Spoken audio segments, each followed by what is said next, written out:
Hey folks, I'm Dustin Siggins with Proven Media Solutions.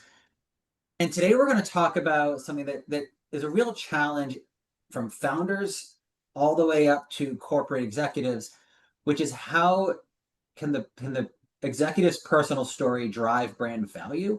And where's the balance on talking about the organization versus talking about the personal journey or the personal experiences of the company executive? And we're going to run the range here from the, again, personal brand, like what I used to do and what Scott does now. Carin and myself both run agencies, and Stephanie is the first chief communications officer of a global corporation. So we're going to have a lot of real interesting perspectives here on how communications professionals can help leaders tell their personal story and integrate it properly into the organizational narrative. But Carin, Scott, Stephanie, if you introduce yourselves. Sure, I'd start. I'm Carin Warner. I'm co-founder of Notably, which is a global PR agency. And we work with startups as well as publicly traded companies. I'm Scott Monty. I was the first head of digital communications and global social media for Ford Motor Company and have personal experience about being a personal brand online while juggling the corporate as well as the personal side. So, as you can imagine, I have some opinions. And I am Stephanie Roberts. I'm the Chief Communications Officer with Hitachi Industrial Equipment Systems. We are part of the Hitachi Group company. So excited to be here today. And Steffi, I'd like to start with you here. You're the first chief communications officer of your company, and you also were put into that role right as there was a CEO change. And so I'd love for you to discuss how that changed. We can be being elevated into this role, but also I took a CEO who had been there for what, 3 or 4 years, and then had to work with a new person who had the existing brand of the company, but a new approach perhaps to leadership and messaging. Yeah, absolutely. That was an interesting time around April 1st, our new fiscal year. So we did have a new CEO after 4 years or so. And not just a new CEO, but also the first non-Japanese Mm, in Japan. So a that's lot right. of dynamics at play. Mhm. But really, I mentioned that because it makes, building that trust, building that brand, the personal brand, telling the company's story, all that more important. Mhm. So from day one, we really started building his brand internally and externally. So it's paid off so far, and I hope to share a bit more throughout this conversation. Well, dive a little more into that because I want to go to Scott after. How has it paid off? What are the things that you've seen the greatest value, and how have you been able to play a role in that? Yeah, well, I think part of it is cultural as well. He came from the US to Japan, so a lot of it is building that trust. And so in that instance, we have to go beyond just the company strategy. It is telling a bit more about his own personal journey, the fact he's worked abroad. This is now the fifth time. Some of the things that he enjoys, like building that trust is really important in Japan. So we've woven some of those pieces into our storytelling as we, build up his profile. And then Scott, you said you were the first digital marketing director at Ford, but you've also now gone into the personal brand side. How, similar to Stephanie's challenge of being the first, how did you take that challenge on with being able to lead up while also ensuring that there was consistency throughout?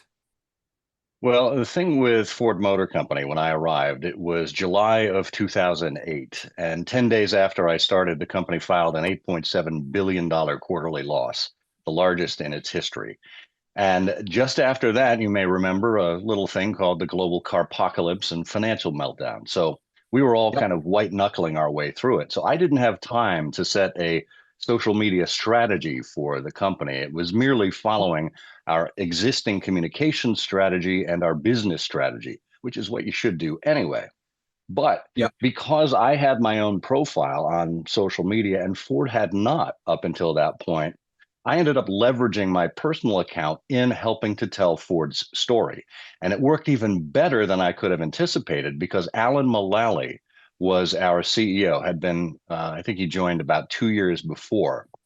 And it was his plan and his leadership that was creating this turnaround for the company. So we got to focus on Alan to tell Ford's story, not on Alan as an individual, but as Ford's chief storyteller.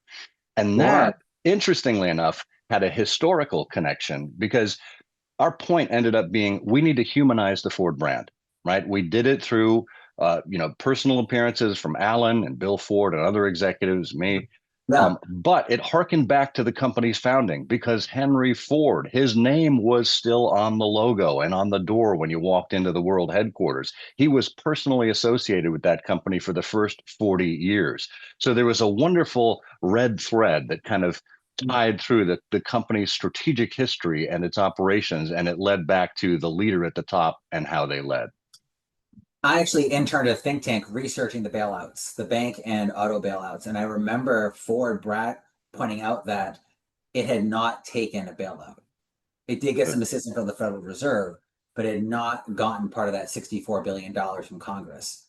So I hadn't thought about it in that context, but I can Yeah, see how we had, the narrative tied there. as Alan liked to say, 2 years prior when he first came on, we took out a $26 billion home improvement loan, mortgaged everything all the way up to the logo of the company. And we rested our success on our newfound plan on that Right. financing. Wow.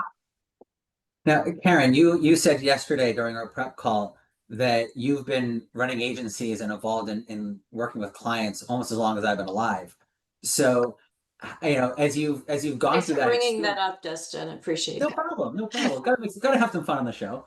Hey, I'm turning 40 in a couple of days, so I'm very conscious of my age. But in that experience, you've seen PR change dramatically and client expectations change. How have you been able to consistently provide that value and deliver for client expectations as more founders are out there with more fun, tech money? I know that you and your company, you focus a lot on high growth, startups and founder led companies. Mm-hmm. Well, I think the most important thing is to first and foremost set expectations with your client, especially when they're new. I always ask clients, what do you want to be known for?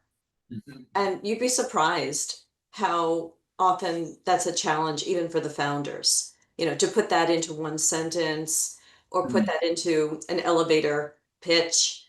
And Mhm. so we work with them on what you want to be known for. And then, particularly with startups, I think the founder story can be very helpful in shaping the origin story and Mhm. making that newsworthy. I think every startup and virtually every client we've ever worked with, they think they're extremely newsworthy, just Right. because they Sure. hired a PR firm, they should get coverage. And so what we really spent some time doing, we have an onboarding document, and it's a couple, 2, 3 pages long. And we go through not the obvious, but the sort of nuances, the story behind the story, because at the end of the day, we're storytellers, of course, and we also want to humanize the brands, and we also want to give some importance to the founder so that it's not just a technology, let's say, looking for a market, but it's a founder-led technology that they're passionate about. And usually they have some really cool stories that we can meld into that. So I think that they understand, or we try and explain that part of their job is to be an ambassador for the company, and for us to tease out what's interesting about their journey and how it led them to solve a particular problem, which is what their organization is hopefully doing. So one of the I just tagged Renee Froho in the LinkedIn post that we're going live here from, because she actually inspired last year. We did a piece together on how so many personal brands today seem to think that their personal story will drive everything. Carin, how have you seen that change in the last, say, 10 years? That there've been more startup funding available in the last 10 to 15 years in the Silicon Valley type of environment. Things like Shark Tank, I think, have given a lot of people the wrong idea on how to think through the value they're adding with their personal story. How have you seen changes in how you develop your processes? It's a great question, because I think that the personal brand of the founder or senior level people are a very big part of what we do now. Whereas I think 10 years ago, it was more about the company, and we did Mhm. less about the people who run the company. But I think today we're all consumers, and we're all, when we're reading Forbes or the Journal, it's always got to start with a story for the most part. Something that's going to catch our interest, something about a struggle, something about uh, how someone overcame an issue, or did something that would be interesting to learn from. And so I think that has become, whether you're a publicly traded company or a startup, really the glue that carries a company through in good times and in bad. And I think, Scott, you mentioned the bad times, having that kind of trust in a senior leadership team through thought leadership, through LinkedIn, through X, through speaking engagements, all of that, that's, sort of money in the bank that you can use when and if there is a crisis or hard times, you can, fall back on the people behind the company. And I think that allows a lot of investors and consumers and suppliers to have the confidence that the companies will get through those difficult times. And so we really do concentrate more than ever on building that thought leadership and that expertise, the expert commentary, every single day, because we know really that's what transcends technology, which is always moving. The trust that we create in the founders and in the senior leadership is so important now. Dustin, I want to pick up on that if I can. It's really easy to hate on a company, a faceless, nameless company that's just a corporation that's filled with a bunch of cogs. But as soon as you bring out the people behind the company, the people have the passion, the knowledge, the know-how, who can tell the stories that no one else can, who know something deep down within the company and bring it to the surface and suddenly humanize that experience. I know I used that word before, humanize. That was our strategy at Ford. And yeah, we went out there and we did a lot of what I call digital hand-to-hand combat in those 6 months following the bailouts, reminding everyone that it wasn't the big three, it was Ford and the other two. And it took a while to do that, but we had a presence out there and people respected that and they engaged in dialogue with us back when there was such a thing online, without just coming down on you, and getting the pitchfork and torches crowd after you. The fact that we actually had people doing that work, and like Carin said, it was videos, it was posts, we were down in forums and blog post comments and all kinds of things like that, and we just spread out and scaled far more than any purchased ad could do. And it really comes back to that underlying trust that Carin talked about. You can't get that kind of trust from an entity the same way that you can from a human being. Yeah. Stephanie, I'm sorry, go ahead. Go. Yeah, to kind of build on that, the same thing, I tend to take the same approach with the executives that I work with as well. So focusing mostly on CEOs for purposes of this conversation. But when thinking specifically about, platforms like LinkedIn, I always tend to believe if people just want that straight company corporate news, they can just go to the corporate page, right? But when it comes to the CEO's page, people want to know, what is their journey? What difficulties have they faced? Like how did they get to where they are? What are their beliefs? I think that's what really stands out. If any executive, in the world can say the same thing, there's nothing unique about it. So that's, playing onto what Carin and Scott said, the same approach for me as well, just really trying to build that personal brand and build that trust when it comes to platforms like LinkedIn. Other platforms or, things like PR can be a different approach, of course. I agree with you, Stephanie. I think it's definitely a holistic approach. It's not just about getting a story in Forbes or TechCrunch. It's making sure that they can be at a TEDx, for example, or they can be a keynote speaker somewhere, or they can have an ongoing LinkedIn presence. And we do those for our clients as well. Because I think it's not just one thing anymore. It's everything. And Scott, I think you proved that point. It has to be, a number of touch points to really build the case that you can trust the leadership of a company. And the leadership of the company, I think, also needs to enjoy it and want to do it too.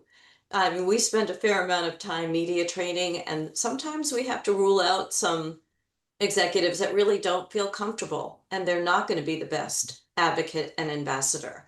So I think it's important also to be frank with a client, if they, would rather not, let's say, be in the limelight, but we can find others that can kind of fill that in different ways. Maybe it's an HR person, maybe it's a CRO, and because it can't always be the leader. I have a little story if you want to hear it. So I was taking a CEO of a publicly traded company to a CNBC interview.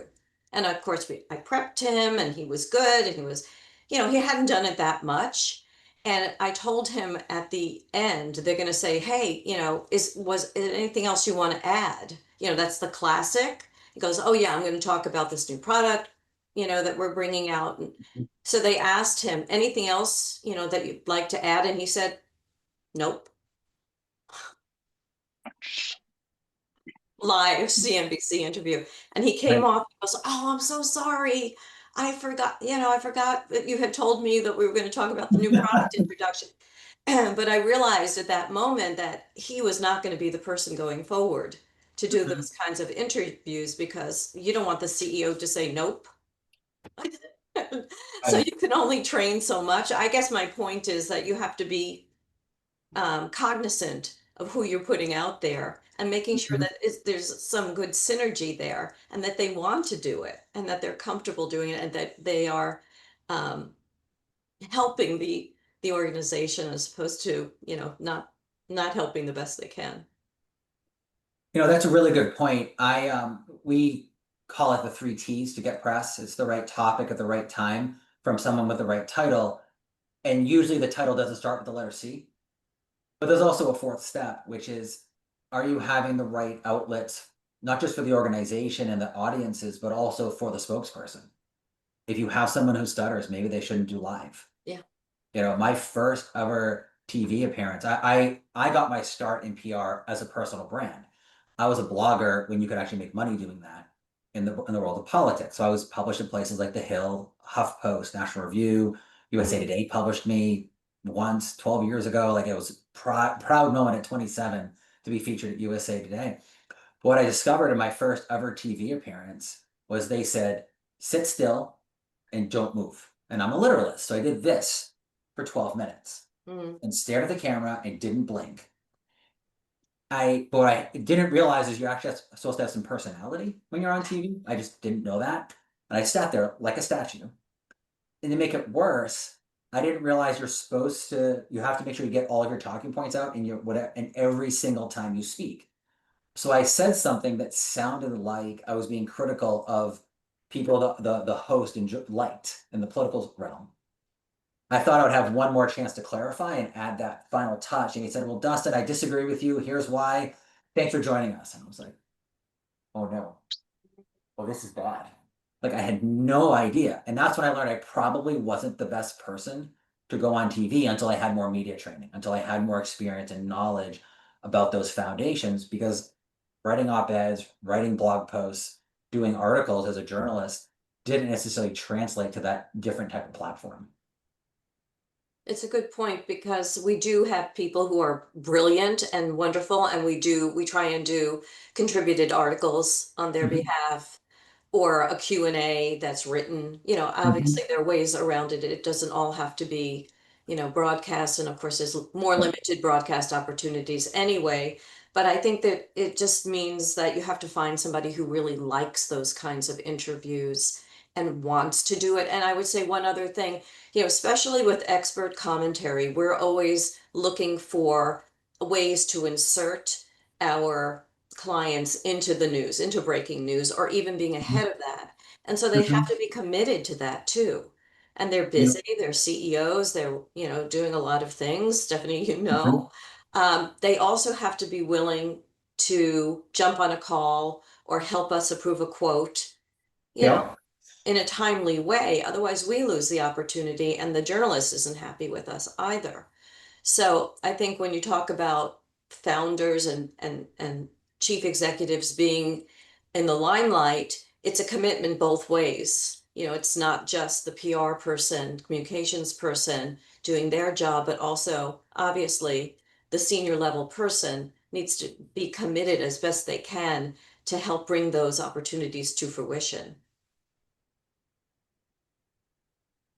Now, Scott, back when you were working through that crisis with Ford, there Which were a one? lot of, oh, sorry, excuse me, the one we talked about earlier. Um, there We were had many. there were a lot of executives out there from all these different companies trying to talk to Congress, trying to talk to, I'm sure, dealerships, the press. There was so much going on. Well, can you talk us through some of the process? And then, Stephanie, I'll also want to ask you the same question as a follow-up. Thinking through what Carin and I have just talked about related to deciding on the best executives for different audiences and platforms, because that was a time of high pressure. This wasn't just, oh, a normal everyday time. This was one of the biggest pressure points probably the US industry had ever faced. Yeah. So can you talk through your process on that, on making decisions and also telling an executive, you're not the best one here. I'm sorry. And you are, even though you're scared. Well, I'm going to use an example. We were in two congressional hearings. One was in front of the House and the other was in front of the Senate. And this was in November of 2008. Yep. We flew down to Washington on our corporate jet, which, by the way, it was not like this sexy Learjet. It was basically like a standard 747, just with first class seating all the way back. So it was just more of a convenience factor. However, everything communicates. Everything you do sends a message. And when it was found out that we had flown the corporate jet I to remember this. Washington to ostensibly ask for money, even though Ford wasn't there to ask for money, they were there to support the industry. That blew up. Yeah. I was actually at the Los Angeles Auto Show, having flown the other corporate jet out to California at the time. So we zipped it back to Detroit and put together a strategy for how we were going to fix this in our next appearance, because that was the only other chance we had. And we're going to make it very public. So we decided to put our CEO and a few other executives in a caravan of Ford hybrids that we would drive from New York to Washington. At the same time, over Thanksgiving weekend, my team and I stood up a brand new website, which we had to blow through IT's protocols to get this done, like over the weekend, called thefordstory.com. And what that did is it allowed us to put up exactly what we had done in the last 2 years, the progress we had made. We did videos with executives, from our chief engineer to our CEO to our head of HR. We had a whole smattering of people who were telling the Ford story. And then we wrapped each vehicle with the URL of the website and on the top of the vehicle, because we knew there'd be helicopter coverage on the way in. So we were sure to get our message out before we even stepped in front of those microphones in the Senate. Now, when we were in front of the Senate, obviously it's a very serious matter. You're answering really hard questions. Our CEO, Alan Mulally, had a personality that was like the guy next door. And it didn't matter whether you were in a meeting with him or whether you saw him on TV or at a big keynote, he was the same everywhere. That kind of authenticity that you can't train anyone on, right? So that was like gold for us. And it came out in an unintended way during the hearings, because again, Ford didn't need the money, right? But we were there to support our colleagues. And they went down the line to the CEOs of the other companies, CEO of GM. Would you be willing to work for $1 a year salary if we gave you money? Oh, yes. Yes, of course I would. Mr. Nardelli at Chrysler, would you be willing to work for $1 a year? Oh, yeah, absolutely. I'll do anything. Mr. Mulally at Ford, would you be willing to work for $1? And Alan goes, I think I'm okay where I am. And the whole communications team gasped at that point. But the feedback that we got from people was, that's my guy. That's how I would respond if I were in that situation. So again, we had a chance to humanize the company, albeit inadvertently, with Alan's appearance. But then you point people back to the official communications and to the managing of these discussions online, and it brought it all together. It's a good point. I think people want real people. They don't want robots, right? They don't want somebody who has to, pretend who they are. But I also just want to bring up another point, which is, and I know you've done a lot of, I think we've all done some crisis work. There are times when the CEO has to step out and has to make the case. And then there are times when it's best for them not to. Mhm. And I think that's also part of understanding how you build trust and how you build leadership in the media. I remember there was a unfortunate incident with Cumberland Farms, which was a client of mine for over a decade, and some unfortunate an employee. I don't know if you remember the David Hasselhoff posters they had, but it was somebody took the poster from the storefront and ran off with it, and an employee ran after that person and unfortunately got hit by a car. It was horrible. And he became, injured. But it was of no fault of anybody. Nobody asked the employee to run after this person and get the poster back. And there was a lot of discussion as to who should go and speak to the media about this. We decided it wasn't going to be the CEO because that would, in a way, almost mean that Cumberland Farms was negligent, which they were not. And so that was a very strategic move where we had an HR spokesperson talk about how they're going to help the family, and they did, and take care of all the medical bills, which they did. But I think that what I just want to say is sometimes there's a reason to have the CEO out there, and sometimes there's a reason not to. And that's always a judgment call. But you don't want to have the CEO out there and take responsibility for something that had nothing to do with them, really. It was someone else's decision to run after a car. So anyway, I guess my point is that it's, when you put someone out there, you need to really think about what are the boundaries of where you take them and where you don't. And I think that's just part of the whole process.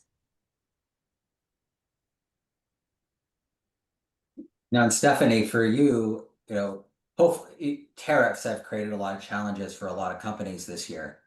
And you have a new CEO. How have you, not the same level of crisis perhaps as what Scott was trying to face with Senate hearings and House hearings and all of that. But there is that big transition where you have to make sure that you're earning trust with stakeholders, that the new CEO can do the job, that the new executive team is as good or better than the last executive team. How do you use everyone besides the CEO to bolster the new CEO's brand presence and the power of the story? Yeah, I think that's a great topic and very timely. It's definitely not as glamorous as what Scott was talking about. I don't get to deal with that type of stuff, but tariffs, it's a huge issue for my business, for actually many businesses within Hitachi. So when it can't really be the CEO, I mean, we can consider other people. Maybe it's, a procurement executive or sales or something like that, someone closer to the center of tariffs. Mm. For the most Mhm. part, though, we have stuck with the CEO to talk about this, but part of that, going back to the earlier conversation, knowing his personality and the way he can relate to different stakeholders internally and externally, and he can easily explain it. I mean, this is going off on a bit of a tangent, but in my business, there's a lot of engineers, right? And they speak in engineers, and employees don't connect, media doesn't connect. So that's something I have to kind of weave around often. But going back to the story, our current CEO, he actually is an engineer by training, but he's a very personable, very, he can make things relatable to everyone. So he has actually been mostly our focal point for tariffs because he can distill it down into, ways that anyone can easily understand what's happening or how it's impacting or what we're doing to mitigate it, how we're trying to help our customers, not just raise prices and things like that, telling the story. Isn't that interesting, Stephanie? Alan Mullally was an engineer as well and had this Really? amazing person. Yeah, he was an aeronautical engineer, came to an automotive company, which had its share of engineers as well. But I think that the key there, and I've been thinking about this throughout the conversation, is finding the people within your company and putting them in the spotlight, the people who have a passion about something and tapping into that. And these engineers, yeah, gosh knows they are certainly passionate about what they do. You just have to get them to use English or whatever language you're trying to communicate to your audience in that is a lay term rather than a technical term. But finding that passion, that's what fuels the personalities. That's what really gets people pumped up about not only telling the story, but wanting to participate in the very first place. As Carin was trying to convey there, that you don't want to be dragging people kicking and screaming to this because the audience will feel it. You want somebody who wants to be there, who wants to tell a story, who can bring a personal perspective and help other people get just as excited about it, whether it's a future engineer, a future customer, or a future employee. I couldn't agree more. In fact, we have the opportunity now. We were just hired by a great company called Red Wing. They are a 120-year-old shoe company based in Minneapolis, in Red Wing, Minnesota. And their new CEO is a fourth generation CEO, and she's a female, young, with young children. And it's so exciting because it's the perfect opportunity to certainly talk about, she's so passionate about the company. Fourth generation, first woman.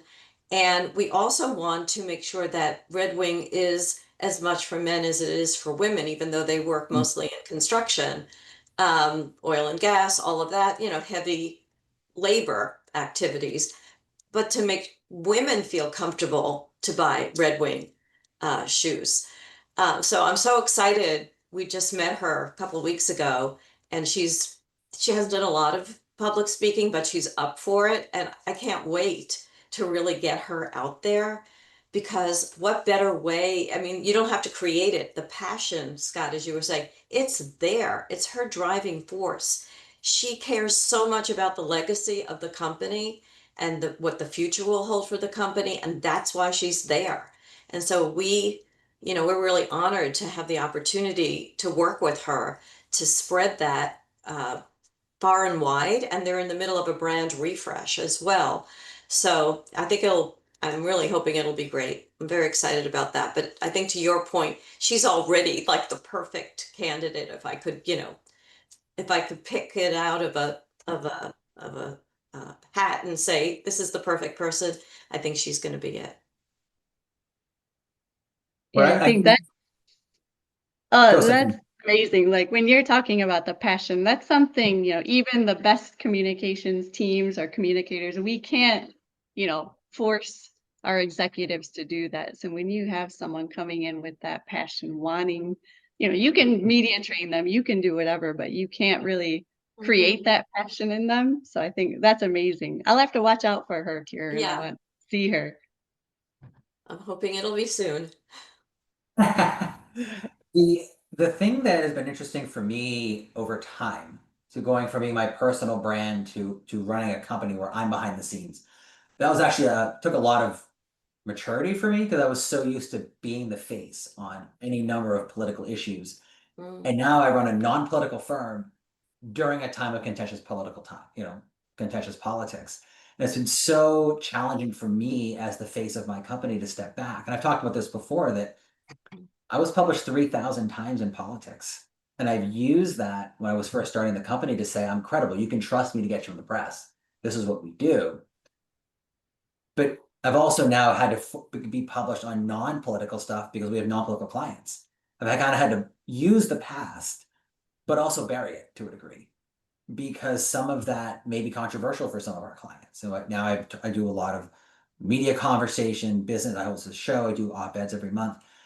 But I also think that that's a big part of, this transition you're talking about, Carin, for Red Wing is, there's a lot of companies trying to do rebrands and refreshes. And we saw Cracker Barrel, we've seen Bud Light, we've seen even Chick-fil-A.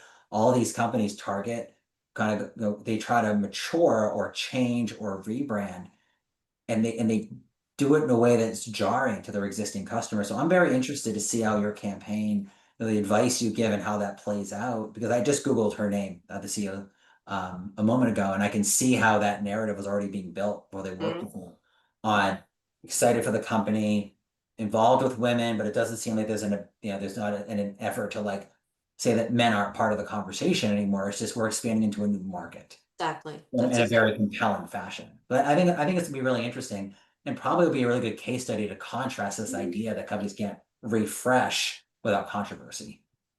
I think it'd be a really good counter case study.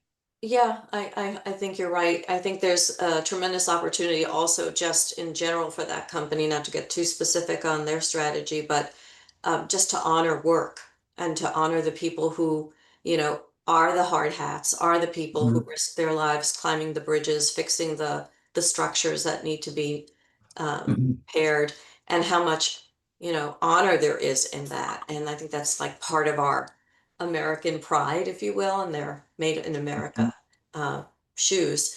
So I think there's always a way to take a leader and weave it, if you will, into the fabric of the brand, but it's finding the right balance for sure, and it can't be forced because I think if it is forced, there's probably a better way to go, and not Yes. everybody should hold that, be the cheerleader, if you will. There's other ways around it. It doesn't always have to be a leadership focused company. But when we have it, hey, that's great for us.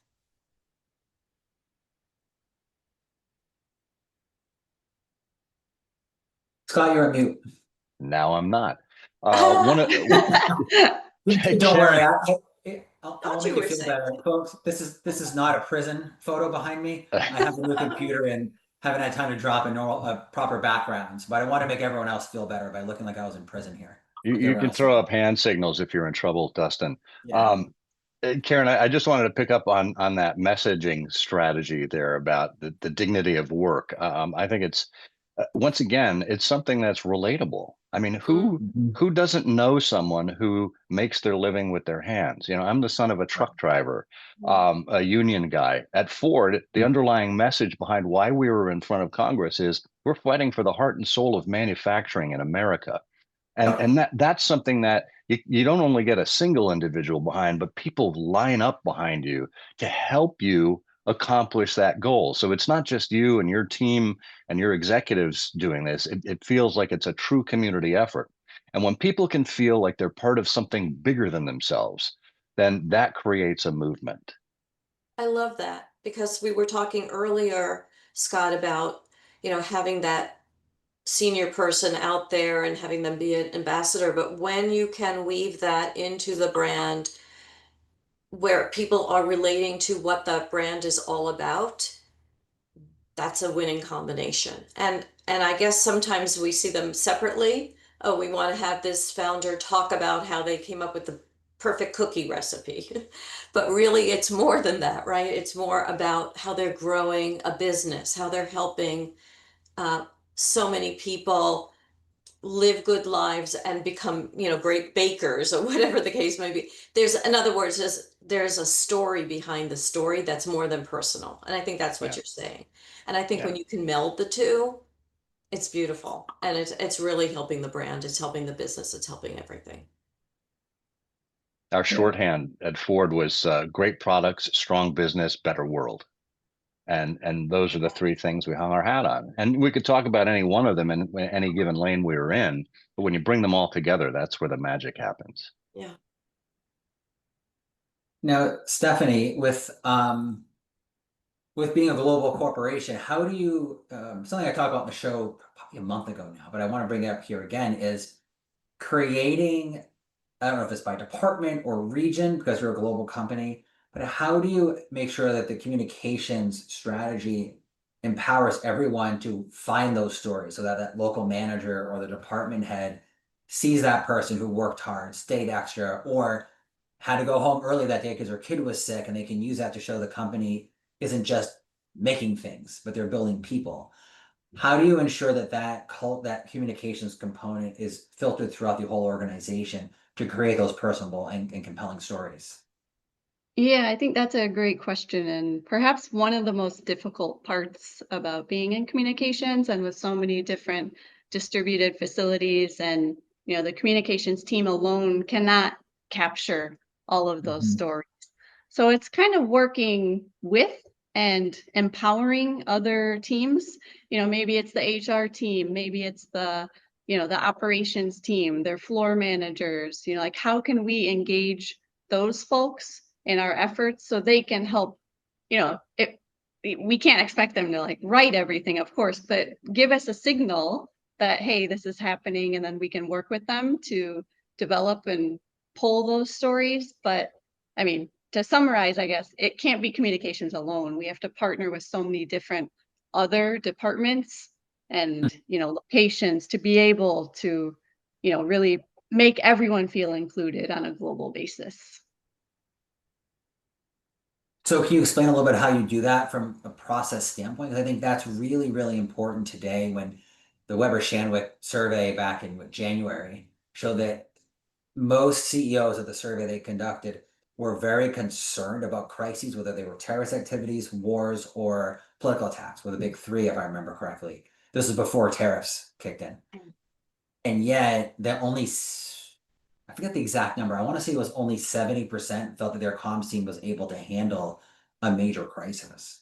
So when you talk about, it can't just be all comms, you're right. Unless you have a 1,000-person comms team, I don't think any of us ever have, you can't handle everything. So how do you create those processes so that the local person knows what to do, is empowered to do it, and then is able to quickly come back to the comms team for guidance where necessary? Okay, well, so in the case of crises, that's a little bit different. So I was talking more about just Sorry. like I mean, like general. everyday things. Something Oh, happens. oh, Yeah, sorry. I was using the Weber Shandwick example just to highlight that there's all these challenges that CEOs have within trusting that their comms team is ready, and just in got it. general. And you work on the global organization. You can't be in the US all the time, and your social media people can't track everything that's going on, but that department manager can, or the local, leader of 8 can see that and bring it up the chain. But first, they have to be trained on how to look for the thing in the first place. So how do you actually create those partnerships that you talked about? Yeah, so I think the first step is really developing the partnerships with the HR team and the local executives, because almost every single location has at least one HR person on site. So I think that partnership between communications and HR is the most critical. And then each local leader or executive, if you will, as well.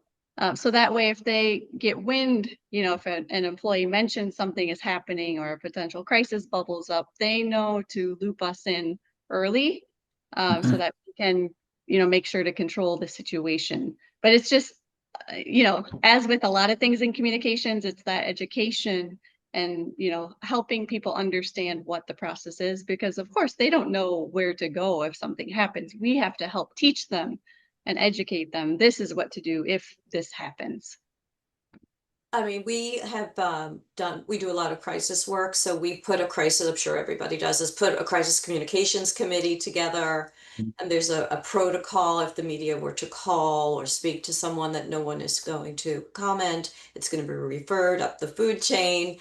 We gather together and make decisions on how we want to address these things. I'm sure that's, the same with Hitachi and others, right? But I think more importantly, once there's sort of a discussion and an understanding as to should employees be able to express support or concern, that has to be, I think, part of your doctrine, if you will, your communication strategy, if that's okay or if it's not. Right. And I think, that depends on the organization. Some organizations want more control. Some will say, hey, I want you to be able to repost this or talk about this or share this, or even if it's a personal thought, if it's supportive of our tenants, go ahead and do that, but I think that's a really personal thing. So Stephanie, I was just curious how you handle that globally. Do you allow your employees to put forth, their thoughts on social media, or is that something that is controlled?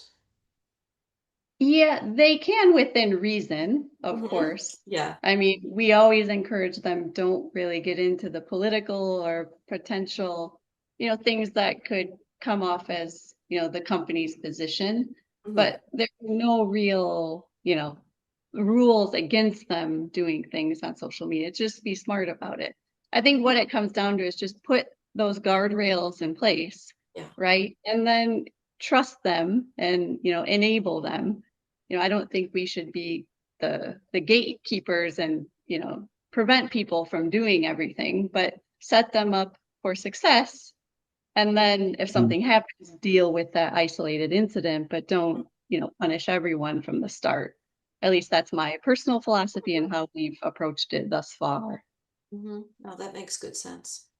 We Yeah. had a client earlier this year that had something set up, but similar to what you're talking about, Stephanie, lots of policies and everything. But it was a group that we helped them promote a conference, a youth conference that was going to bring almost 20,000 teenagers to New Orleans. But they hadn't done PR since before the executive director of communications started. And so they really didn't know how to do it. They had internal comms, they had a magazine, they had newsletters and social. They never done PR other than when a crisis happens every couple of years. And what was really interesting was they had no problem connecting us to their state level affiliates that could not so much promote the event itself as the center of it all, but as a byproduct. Hey, we're sending kids because this is an important conference for this local community. This is the benefit this community will get. Oh, look at this great kid who has this compelling story, and they're going, or the youth pastor, in this case, a religious group, or a youth pastor. The challenge we found was that so many of these organizations hadn't been trained. And so we worked with 6 different affiliates. 2 were engaged, but only 1 really went out and drove into social media and took the placements we got and put them in their newsletter and sent them out to further down affiliates and created that holistic approach to sharing those stories. But we were able to create sort of a best practice for that client. We're hoping to work with them again on another bit similar project where now they can take that for every single event they do this year, next year, etc., and disseminate that best practice so that there's not so much being afraid, which is always a factor, but also how to empower the positive and that positive proactive communication. Yeah, and I think people enjoy that. I think they enjoy being Yes. part of the team, if you will, and Yes. if they feel comfortable, being Sure. a mechanism for further communication about why they're at that company and what the company stands for. I think that's great. As you can imagine, being at a company that had 200,000 people, many Yeah. of whom were in factories and on the front lines, um, there was a lot to juggle and ensuring a consistency in that message. And that's the most important thing. If Mm. you've got people that are going completely off, that's concerning because it means that it hasn't been messaged effectively internally. And there are 4 C's that I always come back to that are essential for any leader. You have to have a clear and compelling vision communicated consistently. Clear and Mm-hmm. compelling vision communicated consistently. Because I guarantee you, you're going to, as a leader, you're going to get sick of hearing this over and over and over again. But there are people within the company who are brand new or who haven't been listening the first 7 times they heard it or whatever. But that level of consistency and having a clear and compelling vision is what sets the tone for the rest of the company. And at Ford, outside of crises, we had a process every Thursday called the BPR, the Business Plan Review, that Alan, in his engineering mind, put together. And what it was a complete transparent look across the company from all of the executives that reported to him, reporting honestly about how performance was going, where they were off plan, what their plan was to get back on track, et cetera. And that process was cascaded down to every every level below those VPs, right? So it became a consistent process within the company. And actually, that's what I help executives do now. I actually use Alan's working together management system to help everyone get aligned with things, have a clear and compelling vision, put a process in place, give people the resources they need if they have questions so that they can communicate effectively with whoever their particular audience happens to be, whether it's customers or vendors or other employees. It's funny how you say that the leaders need to keep repeating themselves. Um, One of the things that we do when we're media training is we tell the executive, write down the 3 or 4 things that you want to get across in the interview, no matter what you're asked. And that means you're going to say it several times. You're just going to say it a little bit differently.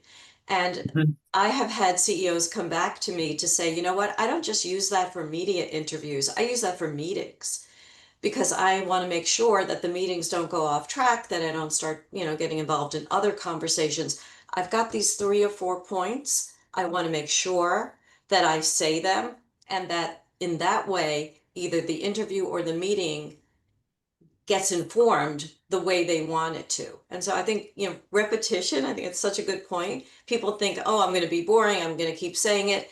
No, you don't want to say it in the same way, but it does take a while for people to really understand. And I guess, in a Ford situation, there's so many people and they're coming and they're going and they've different tenures at the company that it's so important to have that continuity.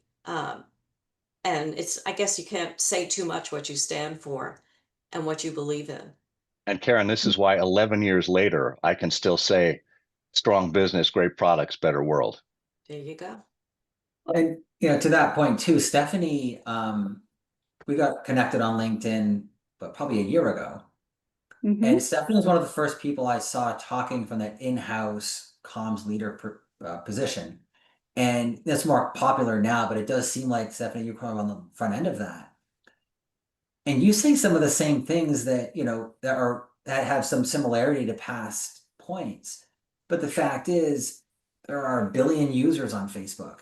Let's say there's 200,000 people in the comms world who could learn from you. Not every one of those people is going to see every single post. So what seems redundant to you, and I had to learn this. One of my sales mentors said, I was like, oh man, I've talked about this topic before. And she goes, yeah, but I didn't see that other one. And I don't know the issue like you do. So I don't think it's redundant at all because I missed one. The other way you said it sounded different because you put different context around it. And that was really encouraging because I was like, I only know like 5 things that are relevant to my client. She goes, yeah, but each one of those has a little tangent that has a flavor that makes it unique every single time. And I've noticed that with your content, Stephanie, where you say similar things, but you put a different flavor on internal comms versus external, where you might talk about global versus regional. And those add those different flavors that executives can use in their own communication. Yeah, I think absolutely. Once you find kind of those key pillars that you want to, use in most of your posts, you can take those so many different ways. But I am a firm believer in trying to repurpose ideas, content, however you can, just give it a new flavor. And, especially now with the LinkedIn algorithm, right? Like you can have Yes. 20,000 followers, but only 1,000 will see it anyway. So just Yes. post it a few times. It's true. It's so true. I uh I have to jump in a couple of minutes, but this has been really enjoyable. I really appreciate everyone. Stephanie coming in late, 10 p.m. Tokyo time, but Carin and Scott making this your first stop of the day. Um, what are your final thoughts that you want to share with communications professionals and how they can think through ensuring that leader narratives match the organization's mission and narrative? I think that the most important thing is to harken back to what do you want to be known for, as I said earlier. Um, and once that happens and it's clear, then I think the founder, the senior person can reinforce that at every step. And whether that's an interesting story, a backstory, a future story, a thought leadership, something on LinkedIn, a conference, they go back to what do they want to be known for. And I always give sort of the very basic When you think about Volvo, you'll think about safety. If you think about Mercedes, you'll think about luxury. If you think about your company, what do you think about? And once you've got that core, then everything else can be built around it. And then I think it really works hard so that people can relate both from the personal senior level as well as to the brand. Scott? Oh, sorry, Stephanie. No. Scott, go ahead. Go ahead. You were ready to jump in. I'm still gathering my thoughts. Oh, Sorry, okay. my Then I mistake. will go in that case. I think for me, I'm kind of a believer that these days, I work with mostly CEOs, so I'm coming from that perspective, but CEOs are more and more almost becoming the brand in my perspective. So it's really important to go beyond that corporate surface layer and bring in more of the personal touches, the personal stories. Like we were saying at the beginning, humanize them, build that trust. You don't build that trust from just sharing the company news, right? You want to dig a bit deeper, bring out those stories. So of course you have to balance both the corporate and the personal, but at least mix it up a little bit. Well, I'm going to round it out here by kind of acknowledging both of those points, which are fantastic, and saying, yes, it's important to be known for something. Yes, it's important to balance the human as well as the brand. And I'm going to end on a note of caution. There are CEOs at times who can go off script, who can develop a personality. Maybe a certain electric car company owner that doesn't attract everyone, maybe repels some people. And that's when it's a danger, when the personal brand is so tied up in the company. So having a multitude of voices beyond just a CEO or a founder type personality, and find those people within the company that can tell the story, so that you have a whole army of storytellers who are passionate about what they do, who are known for something, and who are themselves as well as being part of the brand. Excellent point. Basically what I was about to say, so I have to like shift now with 2 seconds of thinking. So thanks, Scott. I also think that for communications professionals, it's easy to get frustrated when someone who hires you, whether they're hiring an agency or they're hiring you as their in-house person, and then says, well, I think I know better. I want to be the face of the company, to your point, Scott. So I think that it's very important as communications professionals to show the value of the strategy that you want to execute in work in terms and ways they understand. Because if they're really caring about the brand of the company first, they will at least give you a shot.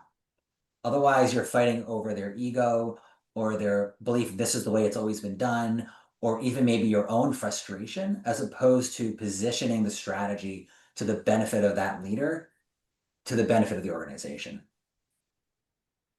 And this is what's so powerful about that working together leadership and management system that I coach people on. It really is about a collaboration between the brand and the agency, between the executives across the board, and all of the employees. That's right. Well, folks, this has been fun. Thank you. Enjoy, Scott, Carin, enjoy your days. Stephanie, get some rest. And Thanks for having me. catch you all soon. Take care. Pleasure. Thanks, Dustin. Thanks a lot. Bye. Bye.